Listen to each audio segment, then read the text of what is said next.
Hello everyone! So for today's video, isamahan nyo muna ako sa aking mini vlog. Medyo matagal-tagal na nga rin yung huling upload ko ng mini vlog ko. Medyo na busy na kasi ako sa trabaho kaya hindi na ako nakapag-vlog. At dahil nga nalabas naman kami at nakain kami sa labas, inaisip ko na lang na i-vlog ito. Dahil nga sa kakapanood ko ng mga K-drama na yan, ay naisip na lang namin na dito na lang kami kumain. Mag-ala Korean nga muna kami ngayon dahil nakikrave na rin ako sa mga napapanood ko. Diyos ko. At dito na nga namin naisip kumain sa Samgyup Salamat Unlimited Korean Barbecue. Medyo matagal na rin kasi ng huling kain namin dito. Meron din nga pala silang 3+1 promo dito kapag ka birthday mo. Bale, magsasama ka lang ng 3 magbabayad at libre na yung may birthday. O diba, saan ka pa?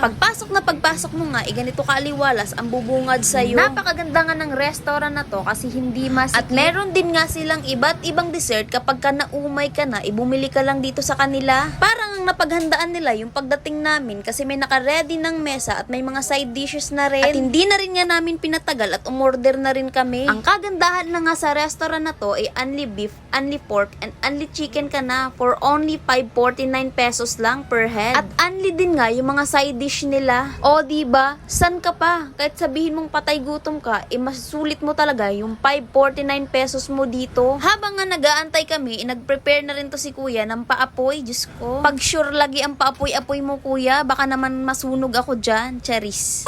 At nagsimula na rin nga kaming mag-ihaw dahil nagugutom na tong kasama ko. Isang araw kasi talaga kaming hindi kumain para masusulit namin yung bayad namin dito.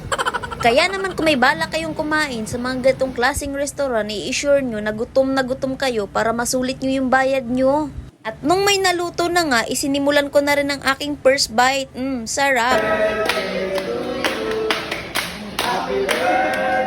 Birthday ko nga pala nung kumain kami dito, kaya kung nakikita nyo, may pakanta si Mayor.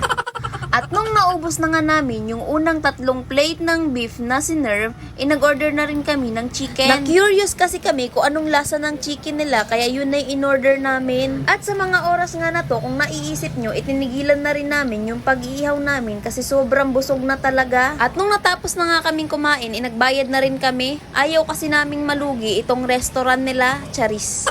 Kung di kasi kami titigil sa pagkain namin, baka maban na kami dito. O siya, huwag mong kalilimutan na i-follow tong page ko. Kung di ka pa nakapag-follow, mag-follow ka na. Ride safe mga kamoto. Hanggang sa susunod na vlog ko. Kita kits. Bye!